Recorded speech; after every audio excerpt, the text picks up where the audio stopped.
मैं हूं माइक पांडे। आज का हमारा एपिसोड फिशरीज पर है। पृथ्वी की आबादी आज 7 अरब है और इसमें से 3.5 अरब लोग फिशरीज पर निर्भर करते हैं अपनी जीविका के लिए, अपने भोजन के लिए। पर मछलियों की संख्या कम होती जा रही है।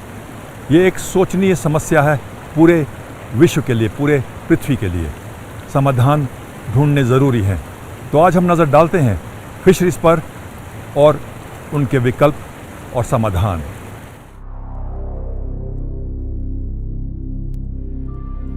महासागर वो स्थान है जहां से जीवन की शुरुआत हुई। करोड़ों साल पहले जिंदगी यहीं से पनपी।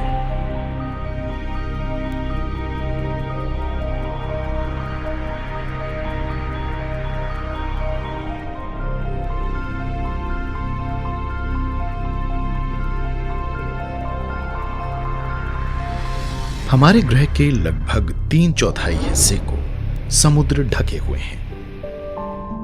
पृथ्वी पर पर्यावरणीय संतुलन बनाए रखने में महासागर एक बहुत ही महत्वपूर्ण भूमिका निभाते हैं। ये हमारे वायुमंडल से जहरीली गैस कार्बन डाइऑक्साइड को सोखते हैं और जिंदगी देने वाली ऑक्सीजन प्रदान करते हैं, जो इस पृथ्वी को जीवंत बनाए रखती है। ये गतिशील चक्र पृथ्वी पर एक संतुलन बनाए रखने में मदद भी करता रहा है और लाखों करोड़ों साल से समस्त जीवन को कायम भी रखता आया है। लेकिन पिछले 3 दशकों के दौरान ये नाजुक संतुलन कार्बन डाइऑक्साइड की बेहिसाब मात्रा के कारण गड़बड़ा गया है। वायुमंडल में ये गैस जीवाश्मीय ईंधनों के इस्तेमाल और लाखों गैलन प्रदूषक तत्वों और औद्योगिक तथा रासायनिक कचरे की वजह से पहुंचती है, जिन्हें रोजाना बिना ट्रीट किए सीधे महासागरों के हवाले कर दिया जाता है।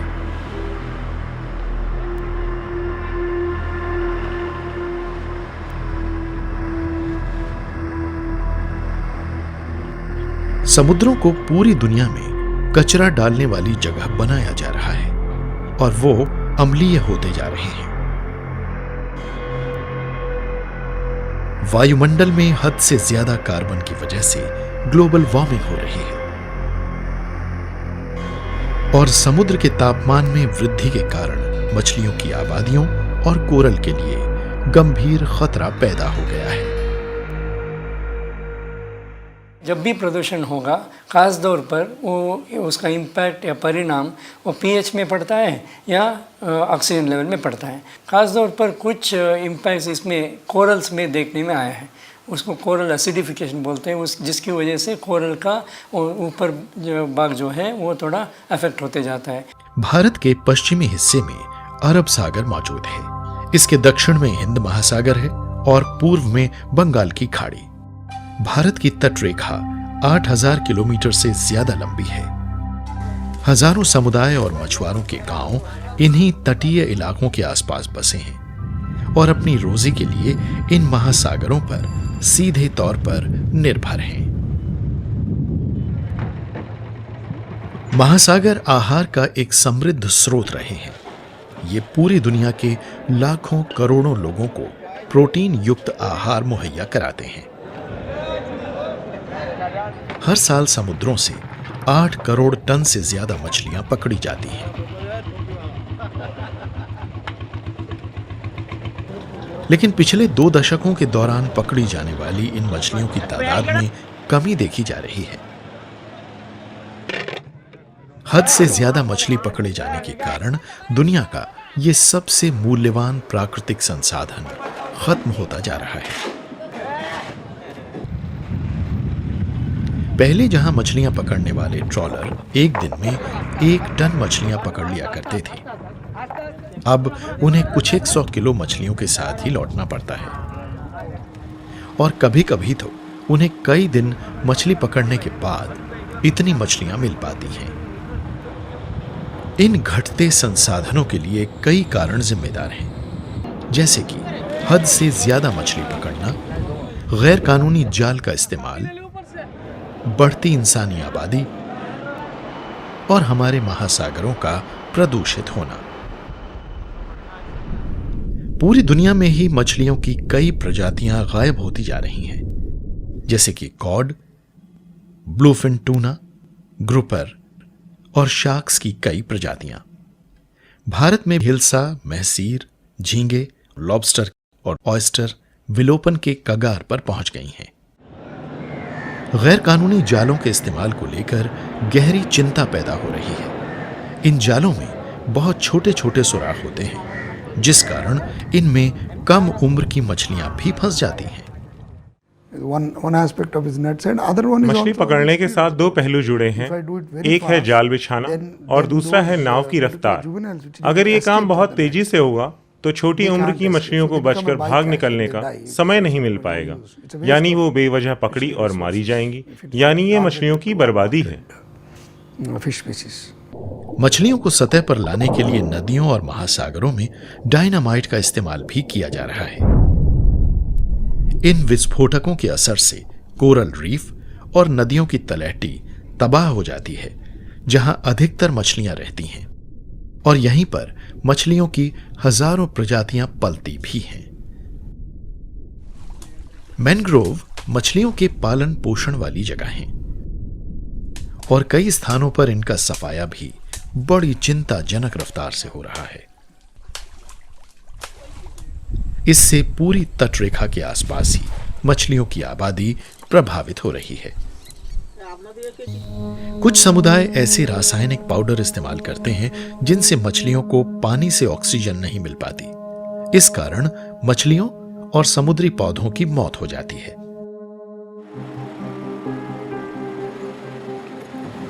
ड्रिफ्ट नेटिंग एक और गैर कानूनी तरीका है, जिसमें एक ही बार में मछलियों के पूरे झुंड फंस जाते हैं, और इस प्रक्रिया में छोटी और वो मछलियां भी फंस जाती हैं जिन्हें मछुआरे पकड़ना नहीं चाहते। मॉनसून में प्रजनन के मौसम के दौरान मछलियों को गैर कानूनी तरीके से पकड़ा जाना गंभीर चिंता की बात भी है और एक अपराध भी। प्रजनन के मौसम के दौरान मछली पकड़ने पर रोक से मछलियों को प्रजनन करने, पनपने और अपनी तादाद बढ़ाने का मौका मिलता है। मछली पकड़ने के जालों के सिलसिले में कुछ नियम मौजूद हैं। मछली पकड़ने के जाल में सुराखों का आकार 1 × 1 इंच होना चाहिए, लेकिन ऐसे जाल भी इस्तेमाल किए जाते हैं जिनमें सुराख लगभग होते ही नहीं।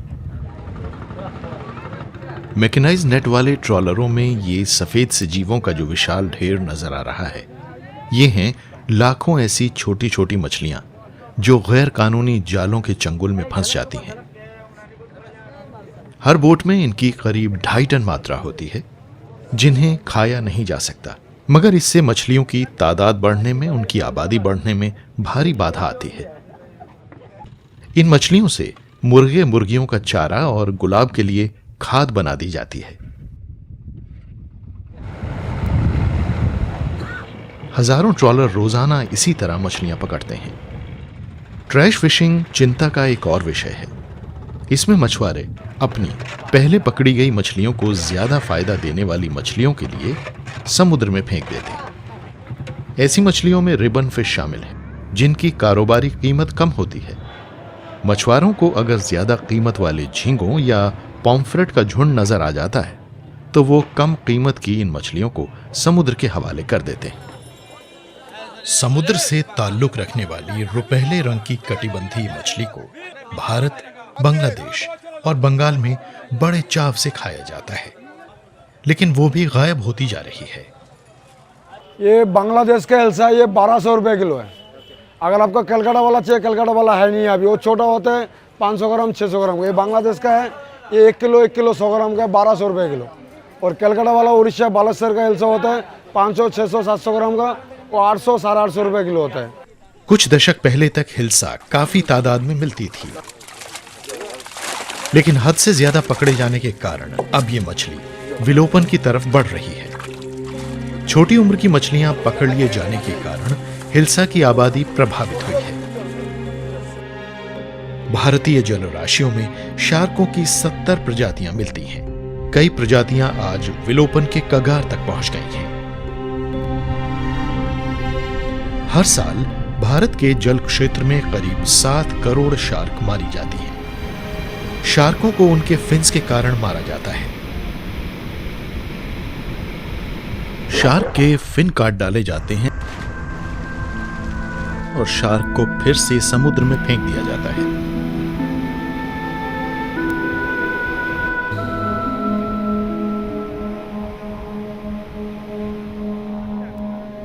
भारत के जल क्षेत्रों से हर साल 70,000 टन शार्क फिन हासिल किए जाते हैं।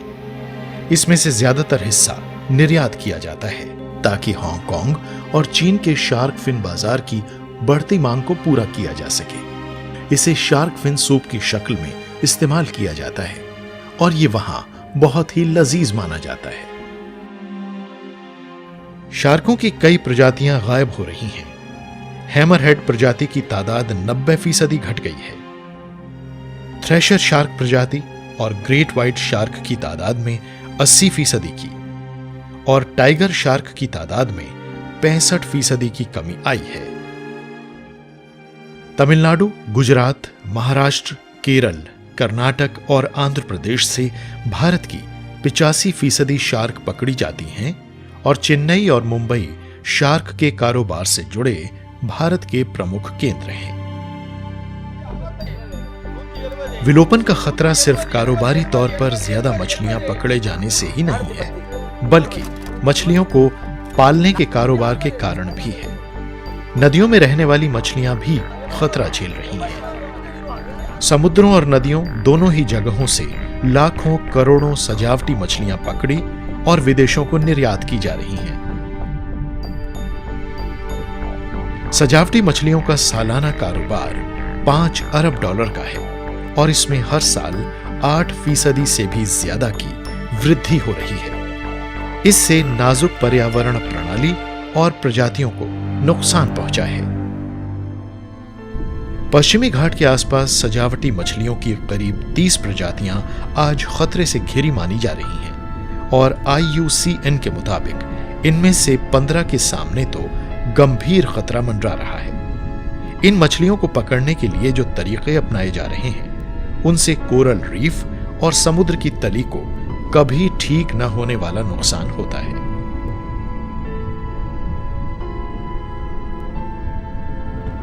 बढ़ती आबादी और बेरोक-टोक इंसानी गतिविधियों के कारण तटीय इलाकों पर बेहिसाब दबाव पड़ रहा है। इस विषैले कचरे, बड़े बड़े जलपोतों से होने वाले तेल के रिसाव, फैक्ट्रियों और शहरों से निकलने वाले केमिकल और डिटर्जेंट के कारण इन नाजुक पर्यावासों को और ज्यादा क्षति पहुंच रही है। इन विषैले तत्वों और कचरे में मौजूद भारी धातुओं को मछलियां खुराक के साथ खा लेती हैं और इसका असर आहार श्रृंखला के जरिए इंसान पर भी पड़ता है। मछलियों की तादाद में कमी आते जाने के कारण सरकार ने नदियों और समुद्र में मिलने वाली मछलियों के प्रजनन के लिए कई कार्यक्रम शुरू किए हैं। भारत में करीब 31 समुद्री संरक्षित क्षेत्र हैं जो कुल 6,271.2 किलोमीटर में फैले हैं। समुद्री पर्यावरण प्रणालियों के संरक्षण के लिए सरकार ने Indian wild life protection act 1972 के तहत वेल शार्कों, सी हॉर्सेस, सी क्यूकम्बर, कोरल, कछुओं, वेलों, डॉल्फिनों और शार्कों, मोलस्क और ग्रुपर फिश की कुछ प्रजातियों को पकड़ने पर प्रतिबंध लगा दिया है। मछलियां पकड़ने के लिए उनके आकार से भी कुछ नियम जुड़े हुए हैं। एक खास आकार और वजन वाली मछलियां ही पकड़ी जा सकती हैं, जिससे यह सुनिश्चित हो जाता है कि उन्हें प्रजनन से जुड़ा एक मौसम जरूर हासिल हो। तट से 10 किलोमीटर के दायरे में ट्रॉलरों के इस्तेमाल पर पाबंदी है, क्योंकि इनसे रीफ और उनमें रहने वाले समुद्री जीवों को गंभीर नुकसान पहुंच सकता है। There is a particular type of fishing called bottom trawling, मछली पकड़ने का एक तरीका होता है बॉटम ट्रॉली, जिससे पर्यावरण प्रभावित होता है। इस विधि में समुद्र की पूरी तली ही स्वीप कर ली जाती है, जिससे तमाम किस्म की मछलियां पकड़ में आ जाती हैं, जिनमें छोटी उम्र की मछलियां भी होती हैं। सरकार ने केंद्र सरकारों के साथ मिलकर इस तरह का तरीका ना अपनाने की कोशिशें की हैं। इस तरीके से न सिर्फ आर्थिक संसाधन तबाह होते, बल्कि गैर जरूरी प्रजातियां भी प्रभावित होती हैं। Actually also affects the other species. In fact, aquaculture of good अच्छी प्रजातियों का एक्वाकल्चर संरक्षण से जुड़ा एक अच्छा उपाय है।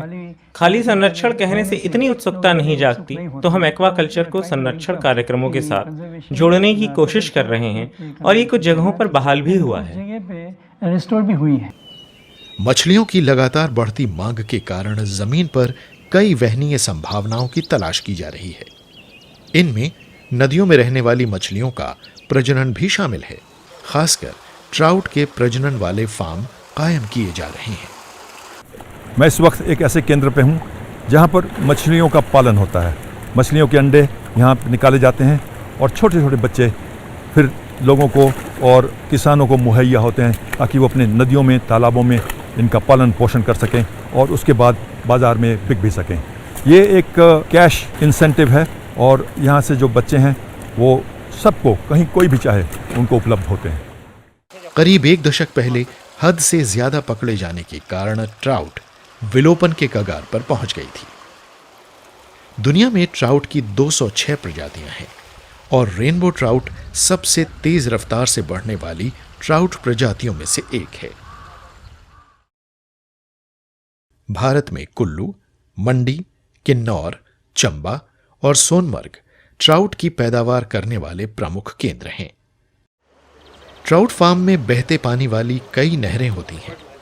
हर नहर में एक खास उम्र की ट्राउट होती है और उन्हें तब तक वहां पाला जाता है जब तक वो बाजार में बेचने लायक नहीं हो जाती। ट्राउट मछलियां क्योंकि बहते ठंडे पानी में रहती हैं, इसलिए नहरों में पानी लगातार बहता रहता है।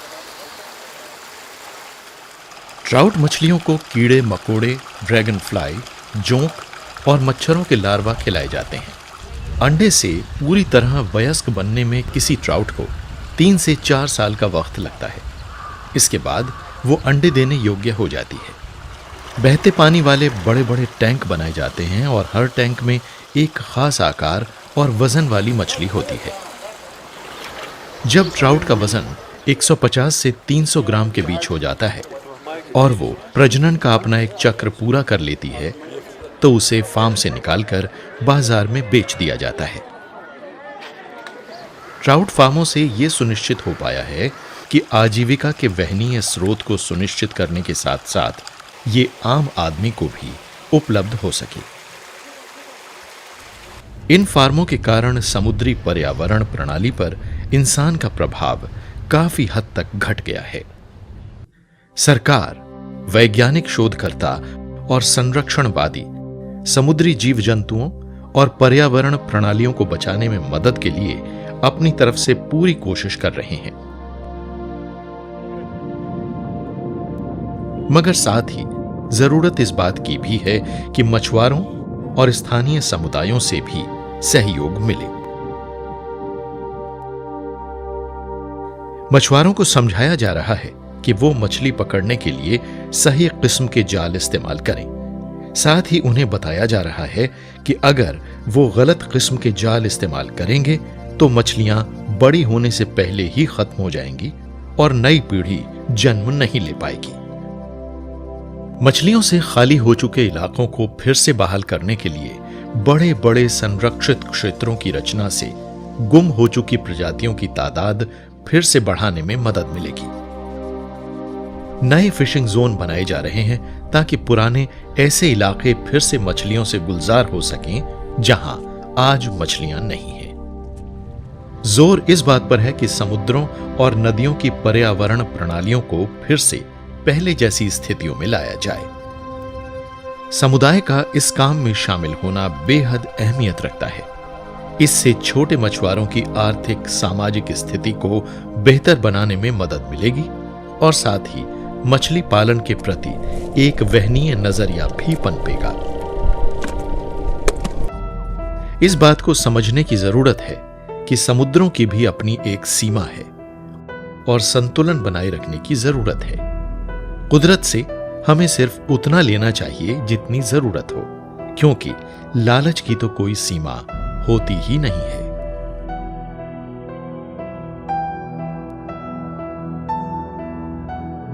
सिर्फ इसी तरह से हमें एक ऐसा भविष्य मिलेगा जो वहनीय होगा।